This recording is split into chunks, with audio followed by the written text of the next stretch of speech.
NPSC preparation start பண்ணும்போது இருக்க interest போக போக ஈவன் செகண்ட் வீக்கில் கூட வராது. சில டைம் நிறைய ரீசன் இருக்கலாம். பட் இன்றைக்கி நான் குவிட் பண்ணும்போது கரெக்டாக எனக்கு இது கண்ணில் பட்டுச்சு. ஆக்சுவலாக இந்த வீடியோ நான் எடுக்கும் போது வாய்ஸ் ஓவர் போயிடுச்சு. ஸோ பட் ஆகாஷ் சாரோட மோட்டிவேஷன் யாரெல்லாம் பார்ப்பீங்கன்னு கமெண்டில் சொல்லுங்கள். ஈவன் இந்த மோட்டிவேஷ்னல் ஷார்ட்ஸ் கூட ரொம்ப சூப்பராக இருக்கும். யாரெல்லாம் பார்த்துருக்கீங்கன்னு கமெண்டில் சொல்லிட்டு போங்க. இது பார்த்ததுக்கப்புறம் ஃபீவரே வந்தாலும் சரி உட்காந்து படிச்சுட்டு 2 ஹார்ஸ்க்கு அப்புறம் தான் எழுந்துக்கணும்னு முடிவு பண்ணிவிட்டு என்னோடய டேவை ஸ்டார்ட் பண்ணிட்டேன். ஈவன் ஆகாஷ் சாரை யாருக்கெல்லாம் பிடிக்குமோ கமெண்டில் சொல்லிட்டு போங்க.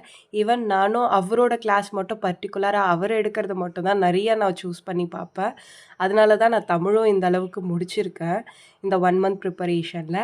அண்ட் ஆல்சோ என்னோடய இன்டர்ன்ஷிப்காக ஒரு மீட்டிங் அட்டென்ட் பண்ணேன். ரொம்ப சூப்பராக போச்சு.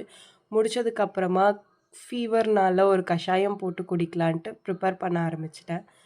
ஸோ தட் எல்லாமே முடித்ததுக்கப்புறமா சாமி கும்பிட்டேன். இன்றைக்கி மண்டே, அதனால் சிவ பூஜையை முடிச்சுட்டு and then I get into my work. மோட்டிவேஷனை விட டிசிப்ளின் ரொம்ப ஜாஸ்தியாக இருக்கணும். சில டைம் மென்டலாக நம்மளுக்கு ஸ்டடி பண்ணணுன்னு தோணாது. சில டைம் ஃபிசிக்கல் இஷ்யூஸ் வரும். ஈவன் எந்த டைமாக இருந்தாலும் அட்லீஸ்ட் 2 ஹார்ஸ் இன்றைக்கி நான் உட்காந்து படிச்சுடுவேன் அப்படின்னு இந்த 2 ஹார்ஸ் நான் ஃபோக்கஸ்டாக படிப்பேன்ற ஒரு மைண்ட் செட் எடுத்துக்கோங்க. அந்த 2 ஹார்ஸ்க்கு அப்புறம் உங்களுக்கு ஆட்டோமேட்டிக்காக உட்காந்து படிச்சிடலாம். இவ்வளோ நேரம் உட்காந்து படிச்சுமே இது முடியாதான்ட்டு நீங்களே ஸ்டார்ட் பண்ணுவீங்க.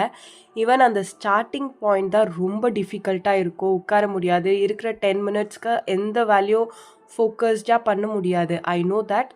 பட் அந்த டைமில் நீங்கள் உட்காந்து படிக்க ஸ்டார்ட் பண்ணிங்கன்னா you will get the willpower to complete your syllabus on that day itself.